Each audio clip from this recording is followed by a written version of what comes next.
রবের পরিচয়কে ধারণ করেছিল হযরতে বেলাল, এই রবের পরিচয়কে ধারণ করেছিল খাব্বাব খুবাইব রাদিয়াল্লাহু তাআলা আনহুমা, রবের পরিচয়কে ধারণ করেছিল আল্লাহ রাসূল সাল্লাল্লাহু আলাইহি ওয়াসাল্লামের সাহাবীরা।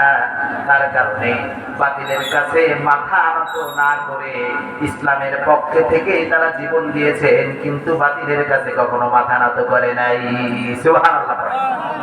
আমার প্রিয় ভাইরা, তারা যখন একবার ঘোষণা দিয়ে দিয়েছে লা ইলাহা ইল্লাল্লাহু মুহাম্মাদুর রাসূলুল্লাহ সাল্লাল্লাহু, এই কালেমার ঘোষণা যখন দিয়ে দিয়েছে, তারা বুঝতে পারছে যে অর্থটা কি। বুঝতে পারছে কি অর্থটা কি? অর্থাৎ আল্লাহ ছাড়া কোনো বিধানদাতা নাই, কোনো শাসনকর্তা নাই, যা কিছু সব আল্লাহ রাব্বুল আলামিন যে হুকুম মোতাবেক দিয়েছেন ওটাই আমার করতে হবে। আমি হাত উঁচু করে সারেন্ডার করে দিলাম যে আল্লাহ তোমার কাছে আমি ধরা, তুমি যেভাবে বলবে সেভাবে আমি চলবো। এটার নাম হলো মুসলমান। এজন্য আবু জাহেল যখন তাদেরকে প্রচুর পরিমাণে অত্যাচার করছে, এরপরেও তারা ভীত হয় না। হযরতে খাব্বাব রাদিয়াল্লাহু তাআলা আনহু যেভাবে রবের পরিচয় অন্তরের ভিতরে ধারণ করেছিলেন, হযরতে খাব্বাব রাদিয়াল্লাহু তাআলা আনহু সময়টা তখন হযরত ওমর রাদিয়াল্লাহু তাআলা আনহুর খেলাফত কাল। ওমর রাদিয়াল্লাহু তাআলা আনহু তখন অর্ধজাহানের খলিফা।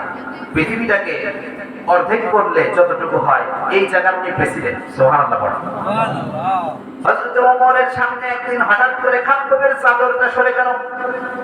হযরতে খাব্বাবের পিঠ উন্মুক্ত হয়ে গেল। হযরতে ওমর রাদিয়াল্লাহু তাআলা আনহু বললেন, ভাই খাব্বাব, তোমার কি ছোটবেলায় কোনো গুটি বসন্ত উঠছিল নাকি?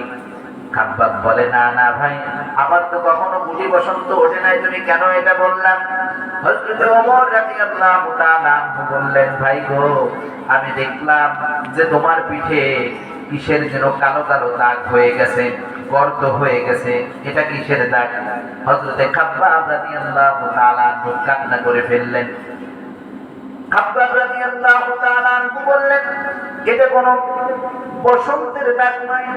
হযরত ওমরকে বললেন, ভাই ওমর, আমিরুল মুমিনিন, আপনাকে আমি বলি, বিশ্ব নবীজি যখন ইসলামের দাওয়াত দেন, গুটি কয়েক মুসলমান, সর্বপ্রথম গুটি কয়েক লোক ইসলামের দাওয়াতে সাড়া দিয়েছিল। বিশ্ব নবীজি যখন ইসলামের দাওয়াত নেন, গরিব লোকেরাই বেশি ইসলামের দাওয়াতকে কবুল করেছিল, অসহায় দুর্বল লোকেরাই বেশি ইসলাম গ্রহণ করেছিল। তার ভিতরে খাব্বাব ছিল একজন। খাব্বাব ছিল পেশায় একজন কামার। পেশায় কি ছিল? কামার। অর্থাৎ দা, বটি, কোন্তা, কোরাল এসব যারা বানায়, আগুনে পুড়ি, পেশায় ছিলেন খাব্বাব রাদিয়াল্লাহু তাআলা ইসলামের এক অনন্য সৈনিক। আমার প্রিয় ভাইরা, তিনি বলেন, আমি পেশায় ছিলাম একজন কামার। আবু জাহেল যখন জানতে পারলো যে আমি মুহাম্মদ সাল্লাল্লাহু আলাইহি ওয়াসাল্লামের আনা নতুন ধর্মগ্রন্থের উপরে ঈমান এনেছি, তখন আবু জাহেল আমাকে হুঁশিয়ার করে দিল, আলটিমেটাম দিয়ে দিল, খাব্বাব রে, তোরে কয়েকদিন সময় দিলাম, এর ভিতরে এই ধর্ম পরিত্যাগ কর, আবার আগের ধর্মে চলে আয়, তোরে আমরা কিছু বলবো না। কিন্তু খাব্বাব ওই কালেমা তয়্যিবা যখন পড়ে নিয়েছে, কালেমায়ে শাহাদাতের ঘোষণা যখন খাব্বাব দিয়ে দিয়েছে, খাব্বাব কিন্তু বুঝেই দিয়েছে, কিন্তু বাংলাদেশের মুসলমানরা কালেমা তয়্যিবা পড়তে পড়তে মুখে ফেনা তুলে ফেলায়, এরপরেও কালেমার মূল অর্থ তারা বুঝতে পারে না, ঠিক কিনা?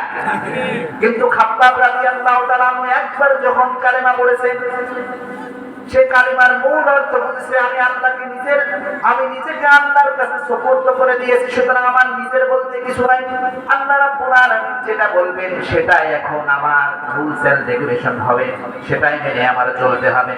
এজন্য আবু জাহেলের হুমকি ধামকিকে সে ভয় পায় নাই, ইসলামের উপরে অবিচল ছিল।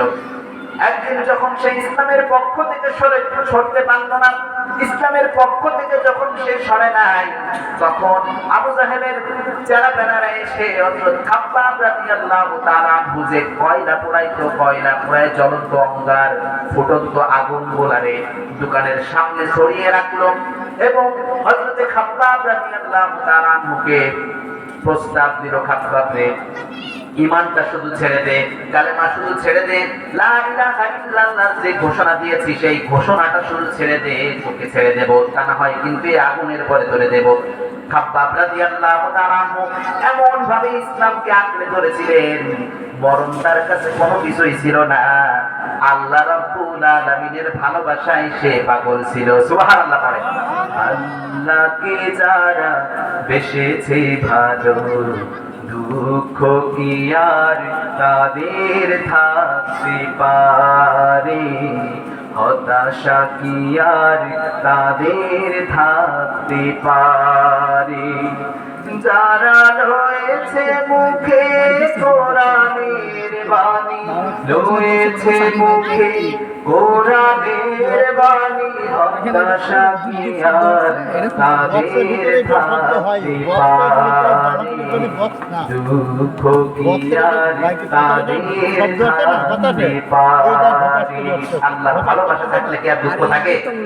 আল্লাহ রাব্বুল আলামিনের ভালোবাসায় সিদ্ধ ছিল হযরত খাব্বাব বিন আরত রাদিয়াল্লাহু তাআলা আনহু।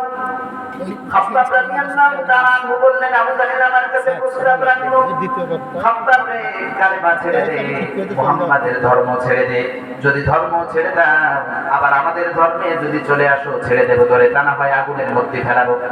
খাব্বাব রাদিয়াল্লাহু তাআলা আনহু বললেন, যে ঈমান আমি গ্রহণ করেছি, আল্লাহ রাব্বুল আলামিনকে রব হিসেবে স্বীকৃতি যখন আমি দিয়েছি, এই স্বীকৃতির বাইরে আমি খাব্বাব যাইতে পারবো না, তোরা যা করবি কর।